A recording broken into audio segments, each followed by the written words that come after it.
So we have a physics question that says study the gear wheels.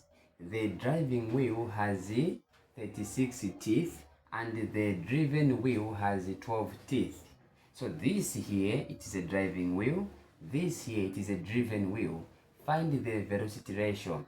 You need to understand that here we are talking about a gear. What is a gear? A gear is a simple machine which helps us in terms of moving in mechanical devices such as the vehicle. Okay, now you need to understand that when they say velocity ratio, it is just a ratio of the driving wheel over the ratio of the driven wheel. That is in terms of the number of teeth. Okay, so the formula is this one. So velocity ratio is equal to the number of what of teeth in terms of what the driving wheel over number of teeth in terms of what driven.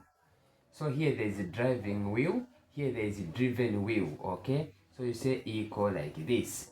So now what is the number of teeth for the driving wheel? Here we are given 36, so you put 36 there like this. How about for the number of teeth for the driven? It is 12, you put 12 there. Now let me explain more so that you understand here. Why is it called the driving wheel? It is called the driving wheel because it is a one which is connected to the power source.